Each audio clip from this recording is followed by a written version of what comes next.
Hello, it's wonderful to meet you at Aroma Summit. It's a pleasure to be here and talk to you about aromatic support for grieving.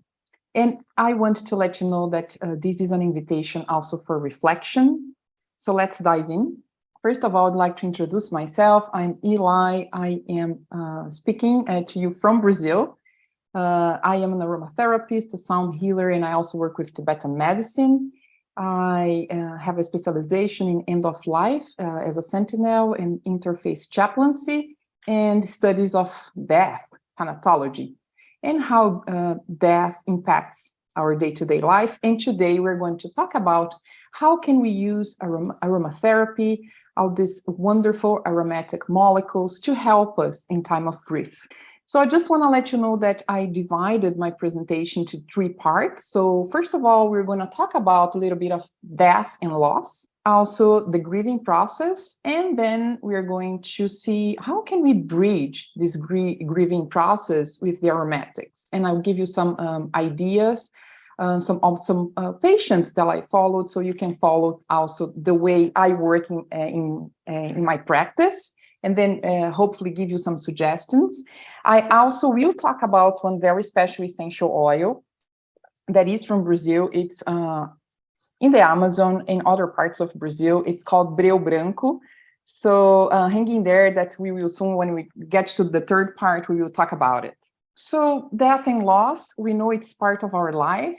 We all go through it, not only death as when we think about dying or when we lose a person from our family, a family member, but we also go to day-to-day losses. And this has different impacts to different people, and also we see the different impacts in different cultures. I really like to read for you this quote from Arno van Gennep. He says, "Death is part of the human development as natural as birth. Life itself means to separate and to be reunited, to change, form, and condition, to die and to be reborn."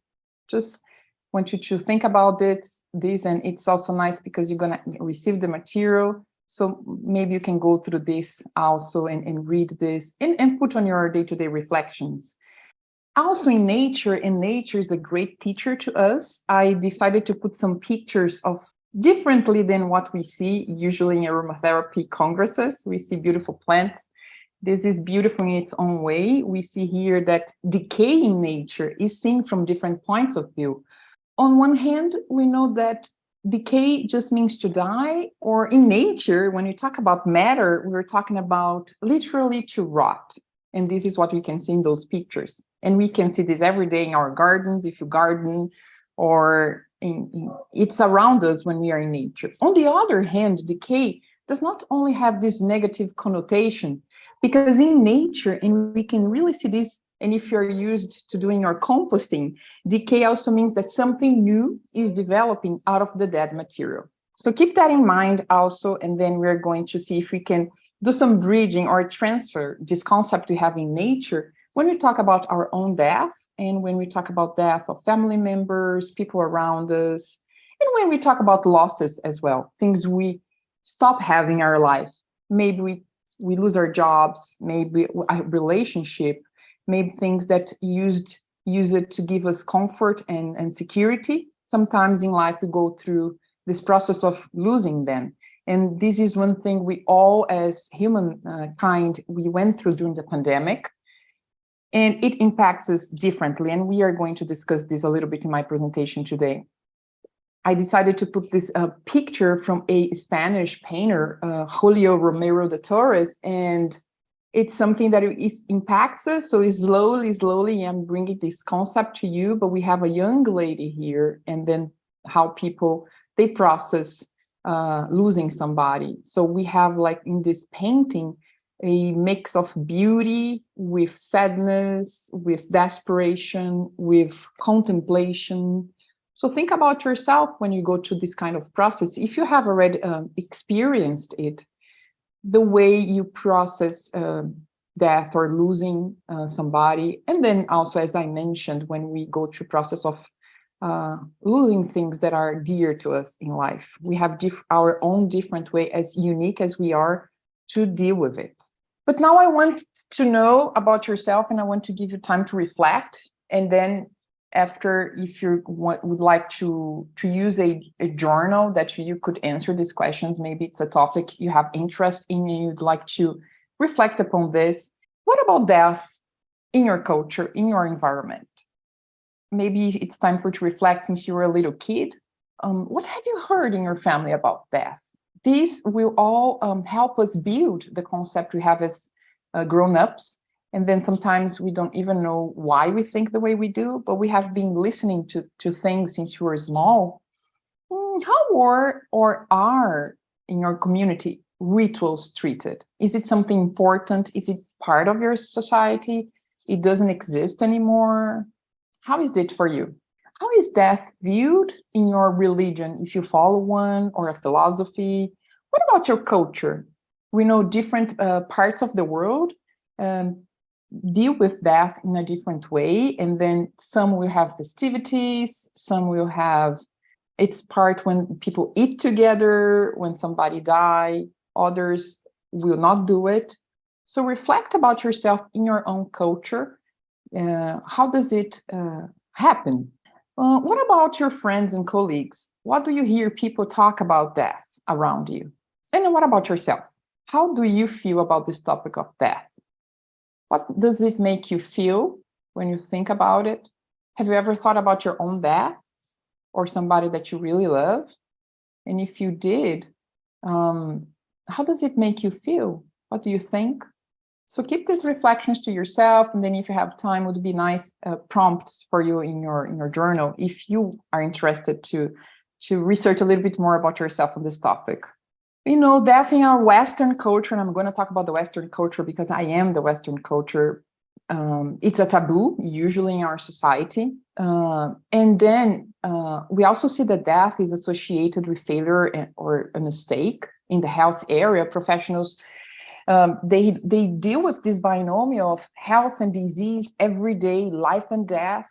But we know health professionals are trained to save and to cure.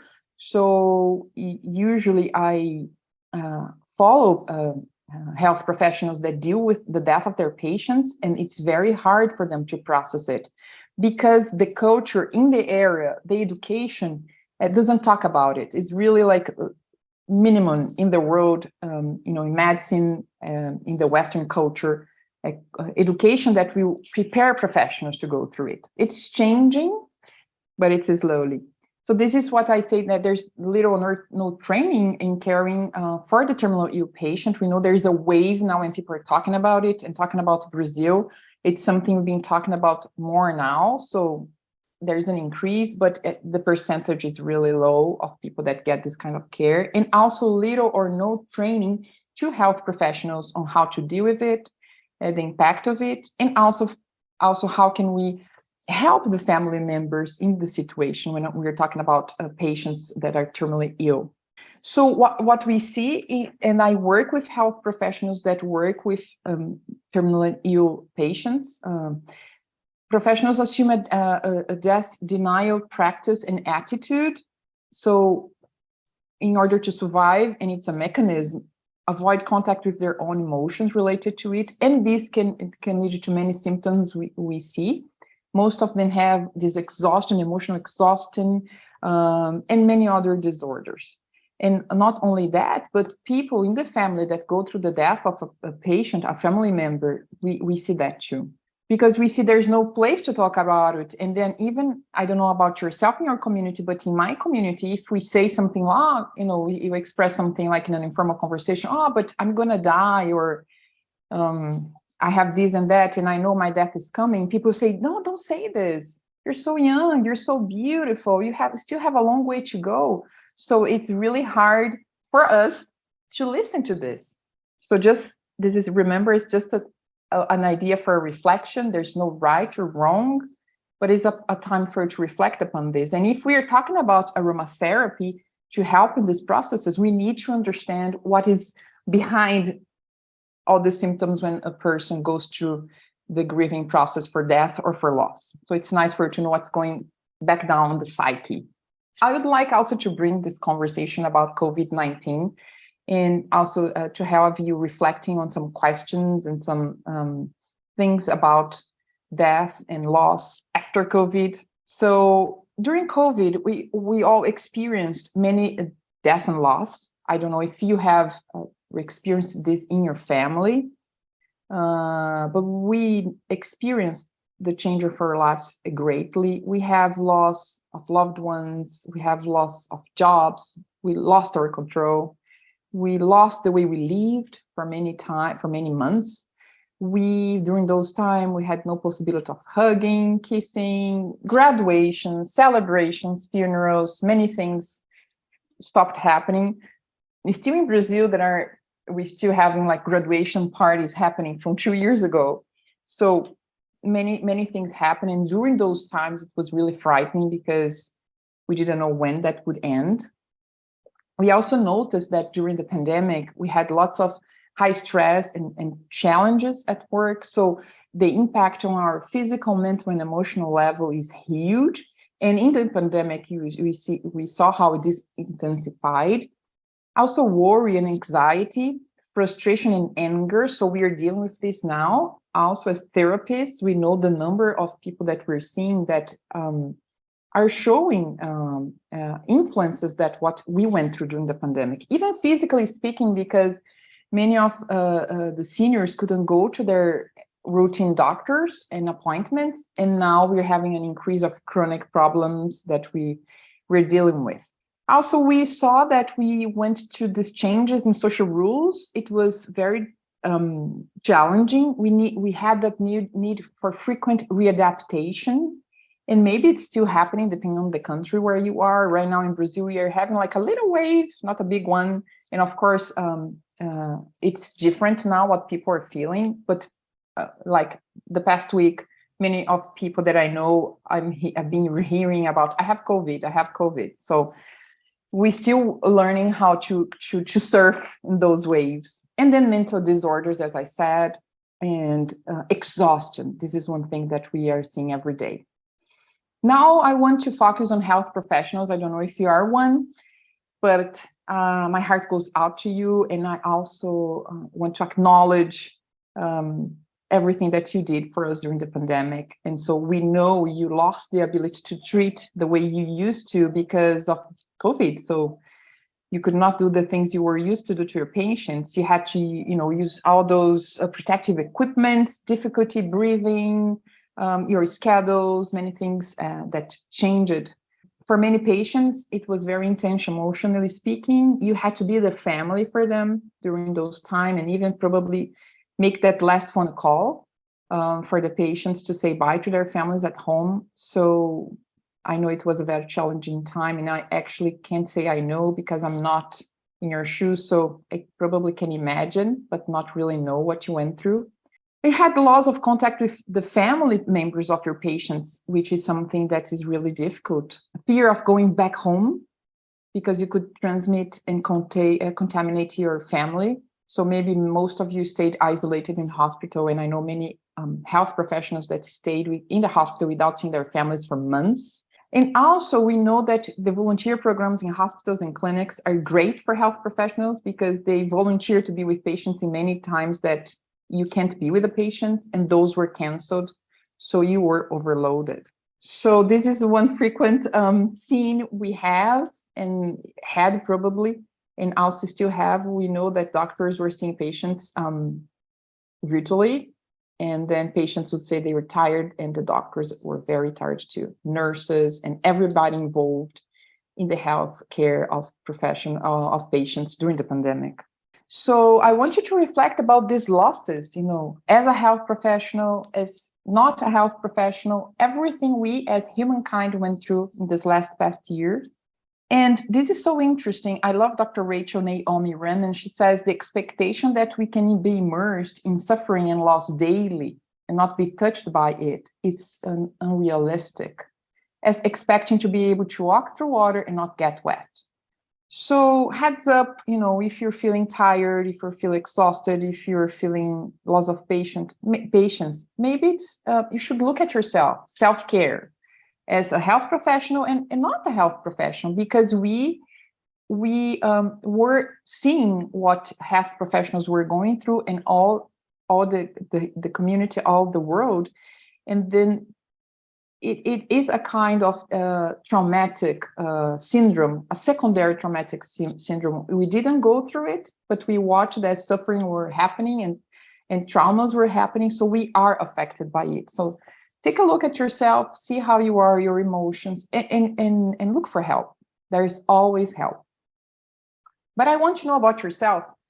What losses, challenges, and fears you experienced during the pandemic? Because I had a list there, but what about yourself personally? So if you want to put that on your journal, if you want to go deep into what you're feeling, as in your personal life and professional life, any kind of profession. And in your opinion, do you think the pandemic influenced the way you and your culture experienced that?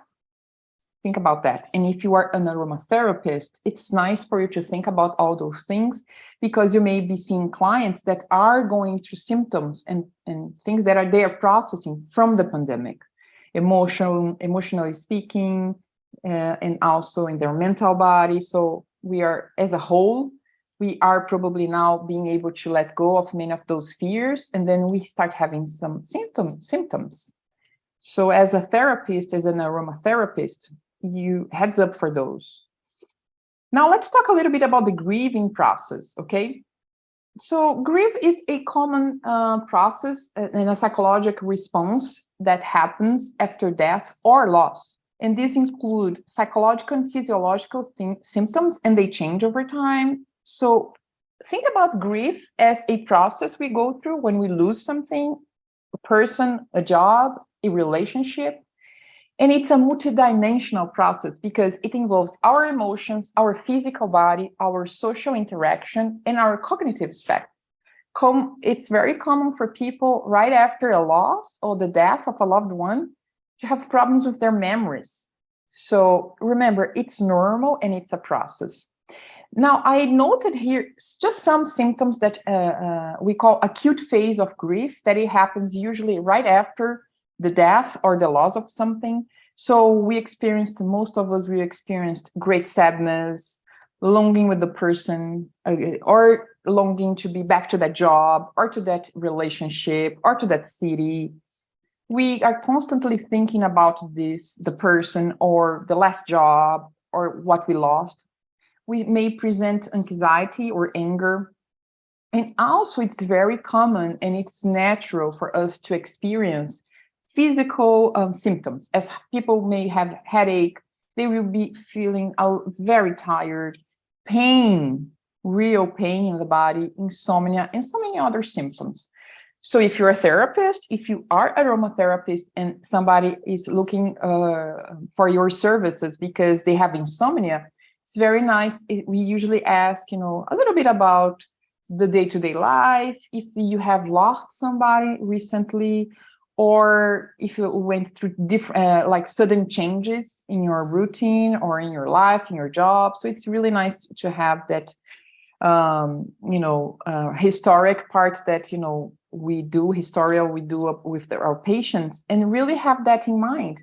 Maybe this insomnia, maybe this headache, if the person has lost somebody, it's something that is common and natural. And then we can address that differently than if it's not something related to this. So remember, grief is a natural response. It will get to us in many levels. And I want to be clear to you that grief is not a pathology, okay? It's a natural response we all go through when we lose something or someone. So we call it a natural process of adaptation, okay? When we go through this process, it's really important for us to recognize our feelings, our emotions. So we should ask for help. Although you say, okay, it's natural, but we may feel very lonely. We may feel that we don't know what to do. And so it's really nice to be surrounded by people. And I will give some suggestions if we go through death and loss, or if we are helping people going through it. suggestions on how to help these people along with essential oils. That is our main purpose today. And remember, each and every one of us, we go through grief in our own way. So there's no right or wrong, okay? Grief is not linear. It can be a long process, and we don't experience like 1, 2, 3, 4, 5, okay? And also important for you to know, there are more than one type of grief. And then, we have many different kinds of grief. We have prolonged grief, anticipatory, masked, and all this big list I have for you. Collective, we all went through it as humanity in the pandemic.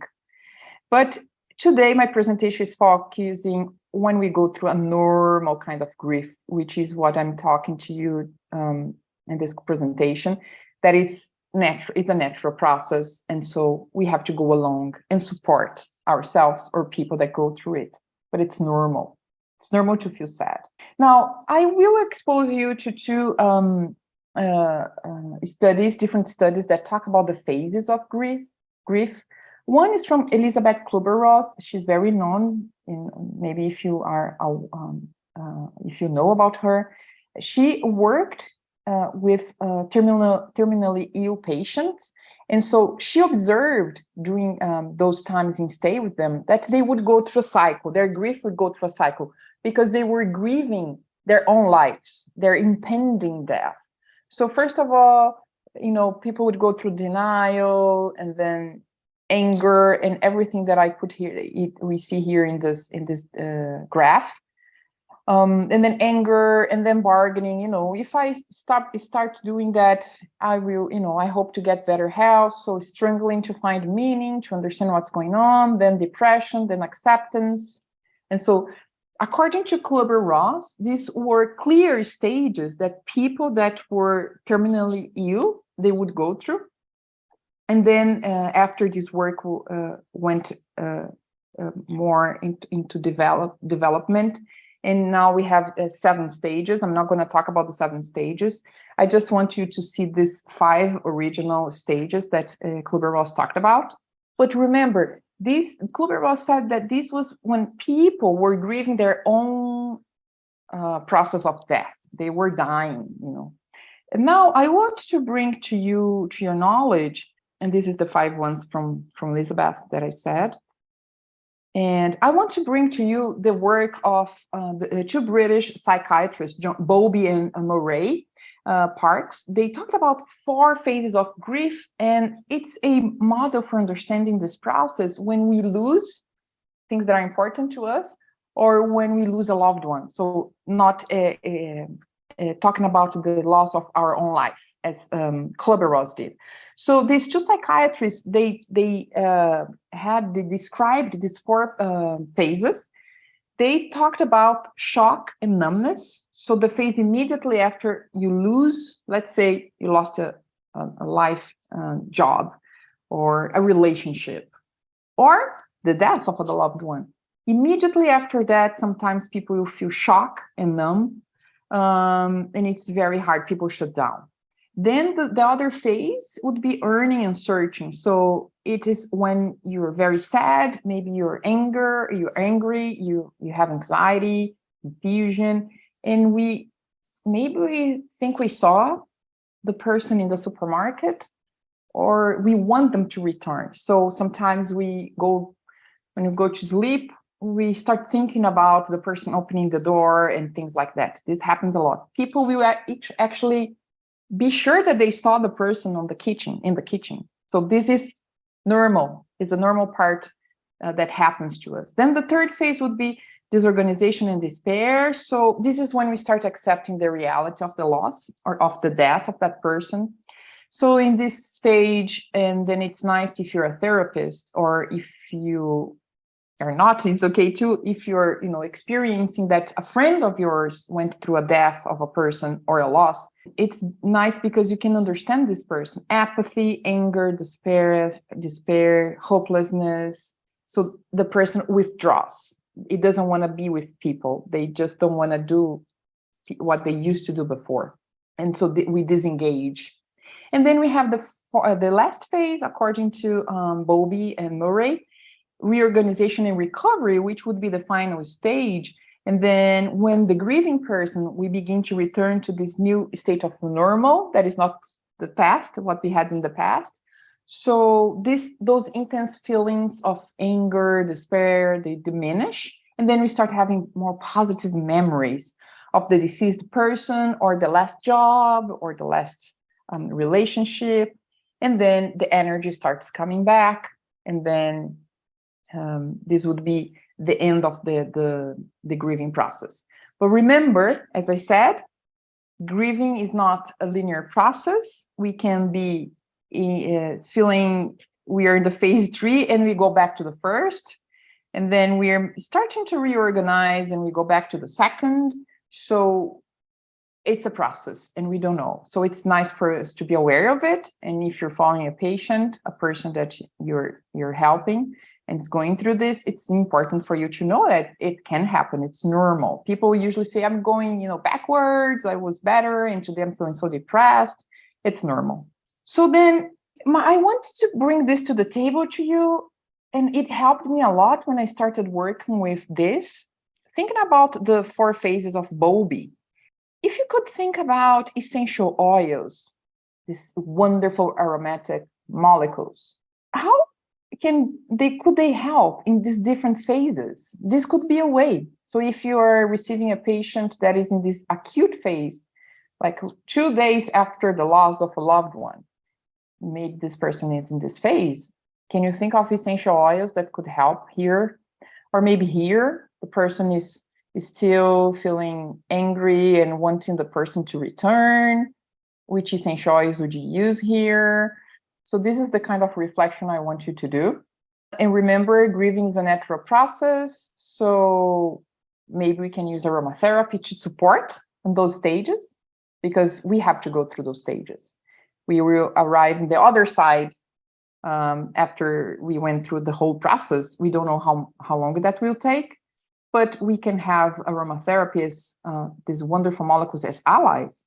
So going back to the phases, what I did is some questions at the end. So maybe you're receiving somebody or yourself, you're in phase 1.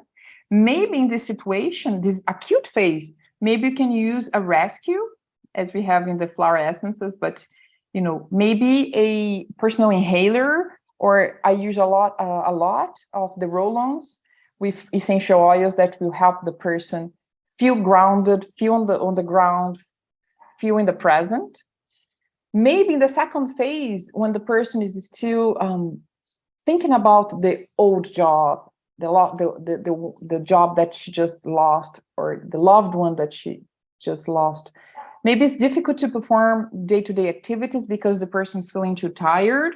So maybe you can think of a formulation of essential oils that will help with that energy. Maybe rosemary, maybe also essential oils that help the person center and stay in the present. So maybe roots essential oils. So just a reflection for you to think about that. Maybe in the third, if you think the person would be in this third phase, the person is withdrawing, doesn't want to be around people, just want to be inside, and it's okay too. But maybe we can provide to the person a plant ally that will be there with the person in going through this phase, the dark night of the soul, as we call it. Maybe this ally that will walk hand in hand with the person. So again, a roll-on, maybe a lotion for the person to use, maybe one different for the day, maybe one for the night if the person is having a hard time to sleep. And then when we're talking about the last phase, maybe it happens a lot. So that's why I put this reflection here. When the person is feeling she's going to this new state of reorganization, being able to perform the tasks again, and even perform the task that the loved one performed, maybe the person feels afraid, and this happens a lot, that she's going to forget the loved one. The person usually says, I don't remember his voice or her voice. Or maybe the person is anxious because she's afraid she's going to go back to those phases where she felt really, really bad, really, really sad and depressed. So there's anxiety. So maybe aromatherapy can enter here for us to help those people feel comforted, feel supported, feel grounded, and help to ease the anxiety. So think about that. Remember, we should not force people to feel well, not force ourselves to feel well, because being sad is normal. And in our culture, we are not accustomed to be sad or to see people sad. So we want them not to be sad. But remember, it's okay. It's part of the process. If we don't know what to say, it's better to be honest and say it, and just let people know you're there for them. You don't know what to say, but they can count on you. This is a huge help. And remember, the grieving process is different for every person. Again, it's not linear, so we can go back to stage 2, and it's a process. We need to be patient with ourselves, be compassionate with ourselves, with our patients, and remember, you're not alone. Now, I also would like to bring this work by Worden. He says we have 4 tasks in grieving, and say, so when we go through these tasks, and this is a natural process as well, we don't have to be thinking about task 1, task 2, it's something that we go through. But when we go through it, and it's really helpful as therapists, because we're listening to the person and we're observing they're going through these tasks, it at the end of the day, we will get there at the other side as reorganizing and have this new normal, as we call it. So the tasks would be, we accept the reality of the loss, and this is a big process. This is when we go through sadness, depression, anger, and this is the part of the acceptance process that we are going through inside, very deep inside. We will experience the pain of losing that job, of losing that relationship, for example, in a divorce, of losing a loved one. Maybe you lost a child, your parents, people very dear to you. So there's pain to be felt. Then there is the next task would be, we adjust to the environment with the deceased missing. Let's say you divorced and it was the other person in the relationship that, I don't know, was responsible for taking the trash out or paying the bills. You have to adjust. You have to start doing that. So it takes time. Maybe you have to adjust, not going to that job, or not seeing that person in that relationship that you were used to seeing the last 2-3 years. So think about that. So there is an adjustment time we go through. And then the 4th task is when we start developing, and it's very personal, what we call a connection with what we lost. So that's when the good memories start coming, and you remember the good days, and you remember when you were together. You start reflecting and learning on how you grew as a person, why you had that person, why you had that job. And then this means our energy now is being released, and we are ready to embark in this new life. So this would be the 4 tasks of Worden, and I put this here as an educational part for you, because if you're seeing people that are going to grieving, it's nice for you to be able to observe these stages, these tasks, and also for yourself or people that are around you, maybe your families or friends. But then usually people will ask, when does the grieving process end? Usually we say when you can think of that person or that situation without the pain, when you can reinvest your emotions in your life, in living, in performing your tasks. And then when we say all those 4 tasks are complete. So don't worry, you have the material, you can review them anytime you want. Now let's talk about how can we bridge aromatherapy with the grieving process. So when you talk about aromatic plants, so what happens when we smell? We have many things happening here. We have the aromas, we have molecules that are going through our nostrils, and then we know it will get to our limbic system. So the molecules are sending messages here. We are going straight to our limbic system. So we have our emotional responses happening here.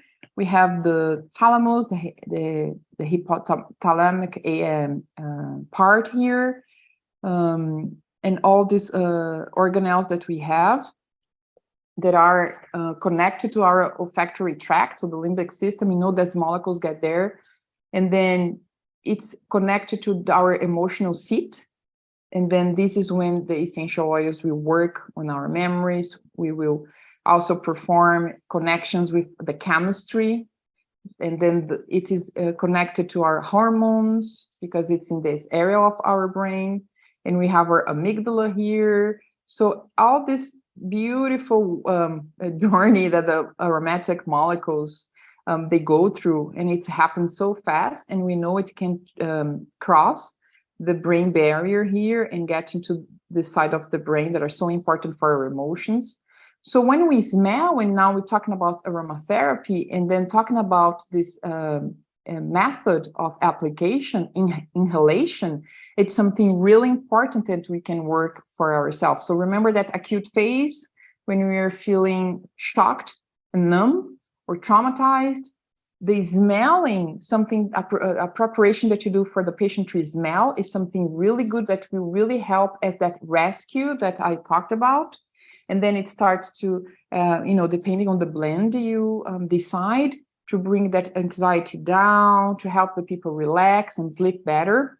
So remember those basic aromatherapy classes when we study what happens when we smell. It's really important for us when we're talking about the grieving process. Now, aromatherapy can help in many ways. When we have all those phases, remember, it's difficult to accept, difficult to let go, anxiety, lack of courage, feeling weak. Many people will mention that they have their hearts closed, deep sadness. So adapting to loss. So you see, it's a huge list of things that aromatherapy can do to us when we're going to loss and death. And then think about the people you see or yourself. What other situations you think aromatherapy could be helpful when we're talking about this? When we talk about what we call non-pathological symptoms of grief, meaning it's a natural process. Well, we have aromatic plants, and we know we have an abundant resources in nature. When you talk about essential oils, we have flowers, we have herbs, we have spices, resins, the conifers, the citruses. We have a lot here in Brazil, all the lemons, the oranges, the grapefruits, the mandarins, and then this is all this abundant resources you receive from Mother Nature. And I put all this here because you can see the different shapes, the different colors. So remember, if you're going through a very hard time, if you're feeling sad, all these colors can already tell you the plant signature, the kind of life these aromatic molecules can bring to the table, can bring to us and to our system, to our emotional body, to our physical body, helping us cope with the grieving process. I want to focus on one plant from Brazil, which is the one I have here, I mentioned in the beginning. It's called Breu Branco. It is, we call it the cousin, the tropical cousin of frankincense, that we know the origins on the other side of the world, in the deserts of Somalia and Oman and other places. But we have from the Burseraceae families one essential oil, Breu Branco, and you can see the beautiful tree here, and then it's also from the resin as the frankincense. We call the tropical cousin from frankincense. I just want to bring that annotation to you because I'm going to show you some formulations, and I love to use frankincense, no, Breu Branco, because we are in Brazil, and seeing people from Brazil, and usually, the plants we have in our backyard are the plants we need. But I just want you to take some time and look at the plant signature. At the first picture here, when you look at this tree, what qualities can you tell me this tree has? So think about it, write it down. But think about those times. I don't know if you went through the death of a loved one before. I have during the pandemic. So when you're feeling small, when you're feeling blue, when you're feeling isolated, and then imagine receiving the energy of this huge tree, and usually they are in the Amazon forest, but in other areas of Brazil too. So we receive this energy through the essential oil. I love it so much. And also I put here the resin. So think about the situations and then how this could be helpful in our blends. I put for you here the botanical name, because we have, the name is Breu Branco, it's in Portuguese. So it's Proteum heptaphyllum, and it's from the Burseraceae family as the frankincense. The distillation is from the resin that you saw here that is collected from the tree as frankincense. It's a base note, and the aroma has a high intensity. There are no contraindications found in the literature and the papers and the studies. And I put for you here the main components. So from looking at the chemistry, you have terpinolene, you have phellandrine, you have alpha terpinene, you have myrcene, and alpha pinene. We have all these amazing properties to the physical body, so expectorant, antiseptic, anti-inflammatory. It's a wonderful to heal wounds, analgesic, all that, and everything that I listed here. So as working to the physical body, I would like for you to see the aromatology of this plant, of this essential oil. Usually people, you tell it, the feeling of being calm, maybe there's like an internal organization happening, mental clarity. It helps in situations of anguish, when you're feeling a lot of fear, mental confusion, insomnia as well, nervous tension. It helps you to be in the present because of the aroma, and I love it. It's not, you can remember the frankincense smell, but it has a tropical touch to it. It's also used in meditation, and of course, the native people from Brazil in the forest, they use Breu Branco a lot for many things, for healing, not only the physical body, but the etherical and emotional body as well. It helps us, and people will say, to increase the intuitive power. It acts in some chakras, and it brings this sense of being purified in your energy field. I put this picture here because this material I want to reference because it's part of one of our classes at Aroma Luz. We have a master class in Breu Branco, so it's just a tiny sample for you to have an idea. And take a look at our blog as well, because we did a comparison. Teacher Carla Vescovi and myself, we wrote about like a comparison between Breu Branco from the tropical wood, the forest, and frankincense coming from the deserts. So it would be interesting. And give us feedback. Now we're coming to the last part, and I just wanted to show you 3 cases that I worked with people, and it was somewhere during the pandemic, some at the end, but this is one of the things I do every day. And then I will show you what the person was explaining to me that they were feeling, and then so why they looked for help with aromatherapy. And the formulations I did, remember, it's just an example. This was specific for this person, but just I want you to go through the reasoning I went through when I was formulating, so it could be an idea for you to know how I work. So this person was a woman, 52 years old. Her husband died in the hospital during COVID, and she was not able to talk to him, so she was in shock. She was traumatized, and then when she looked for help, she was in this state of high anxiety. She was very difficult for her to face her loss. Difficult to sleep. She felt her heart was closed. So I asked her if she could ask the plants for help. What would she ask them? And she said, the first thing she said, I feel my heart is closed, and I would like to have it help to open it again. So this is what I came, the formulation I thought about. So I thought about a formulation that would help her sleep better, because, when we sleep better, you can face the day better. And so this is what I put in my formulation. So I to massage her feet and heart with patchouli, marjoram, cypress. And then I did a dilution of rose. And from the dilution, I used 3 drops. I'm going to teach you how to do it. So you have, let's say you have a empty dark bottle, 10 ml. You're going to put a vegetable oil here, let's say almond oil. And here in this 10 ml, you're going to put just 1 drop of essential oil. And so this is the dilution I mentioned here. From this, I took 3 drops from the dilution. And then this is to use at night. I taught her a meditation, which is you close your eyes, and I'm going to teach you right now. You start breathing, and then you visualize a rosebud in your heart. And as you breathe in and out, slowly, in your own time, you start visualizing as this rosebud start opening. You don't force it. You do this every time you're feeling anxious. Maybe in her case, I asked her to do before she was going to bed, so she could relax and sleep better. Also recommended her Tulsi, rose, and melissa tea during the day. It's really good for the heart. And then I taught her that, so she would go through the night, and then in the morning, without just jumping out of bed, do a body scan, notice if, your body's feeling, anything, acknowledge how she was feeling. Do this meditation again of the rosebud, so she would get out of bed already in a state of feeling more harmonized.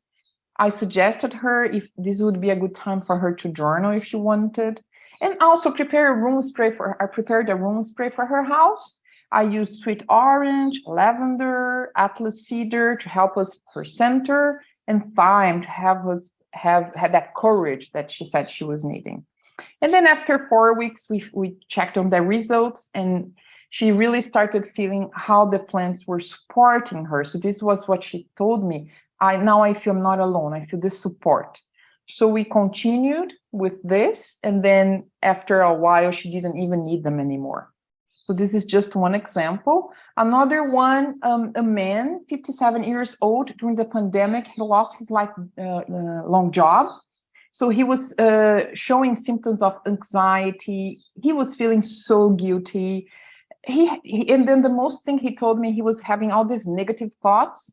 I'm not going to be able to get another job again. My life is over. My family is going to abandon me. So a lot of negative thoughts, lack of energy. And then I asked him the same question. If you could ask plants for help, what would you ask them? And he said, how can plants help me reconnect to my inner sacred temple? I cannot hear my inner voice anymore. And he said this was scary to him because throughout his life, he would always be sure on what to do next. And right now, that at that moment, he was feeling really lost. So he wanted to reconnect with his inner voice. So this is when I used Breu Branco. I thought about a massage lotion for his feet as well before going to bed with Breu Branco, of Copaíba, another one of our Brazilian essential oils, cypress and German chamomile. Put the lotion in the hand, smell it, remember the inhalation, how important it is.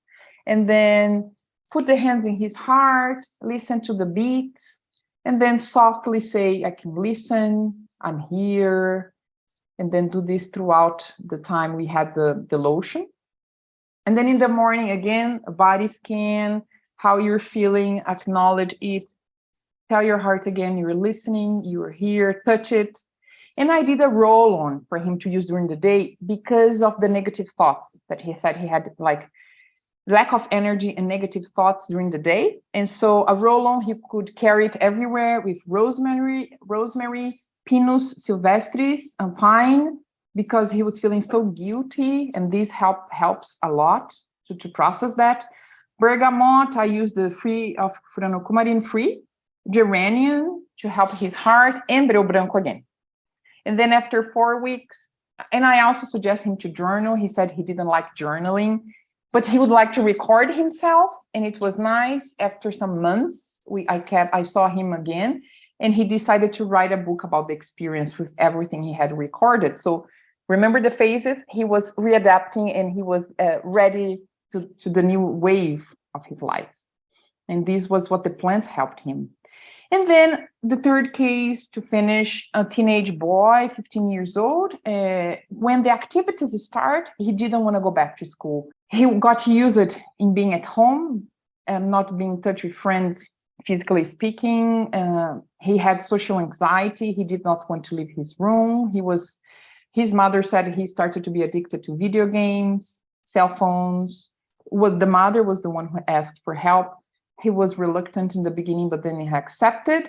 And this is what I came with. I used this spray for the house. It's a formulation you use a lot in Aromaluz. It was designed by teacher Carla Vescovi from Aromaluz. And so it's a beautiful spray. It has ylang ylang that will help with the social interaction. Again, thyme, cypress, the sweet orange, or it can be any other citrus. So the energy of the sun, the citrus, we have so much here in Brazil. Patchouli, geranium to help with his heart, and the pre-dilutions I taught you. So again, a glass, empty glass, you put 10 ml of a vegetable oil, a carrier oil, and 1 drop of the essential oil you want. In this case, I used Roman chamomile. And then from this dilution, I take the 3 drops out and put in the formulation. In this case, as we are doing a spray, I'm not going to dilute in vegetable oil. I'm going to dilute in the alcohol that I'm going to use. I don't know in your country which kind of alcohol you use. It can be grain alcohol, vodka, any alcohol that you're using for your sprays in aromatherapy. So 10 mLs of the alcohol, and then 1 drop of the essential oils, and then in the spray you use 3 drops of this dilution. This spray is wonderful. And then from these 3 essential oils, you choose one, or benzoin, or vanilla, or peri balsam, again with the dilution.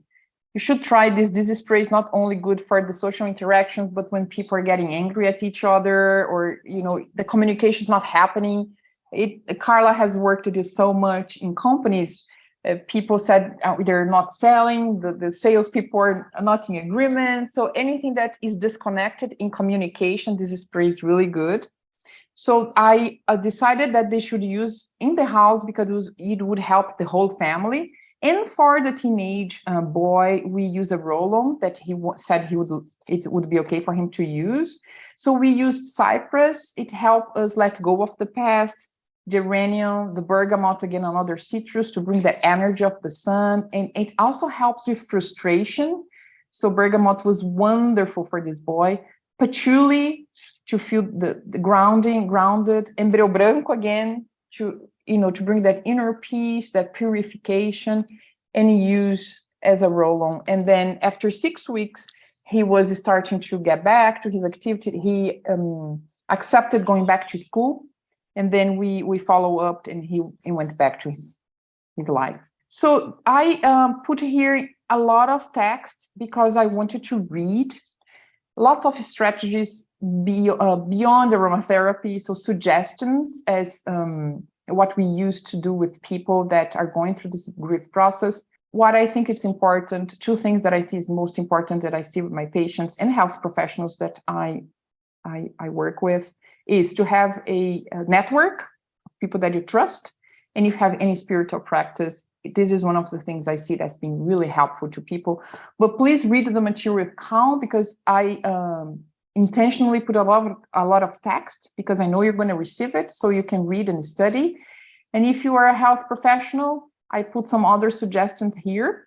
But one of the things is, as health professionals, you're educated to feel like a superhero. You need to save everybody. But remember, we're not superhumans and we need to look for help.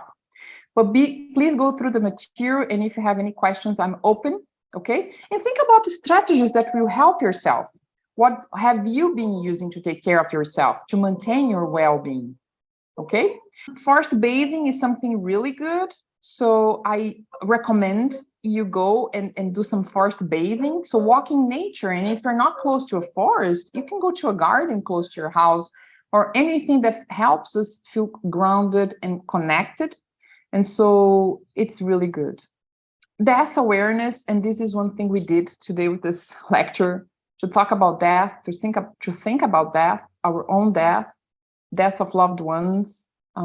It helps us live better, because it's a way, and I can tell you this in personal experience, working with people that are dying for the last 6 years, and then going through the pandemic.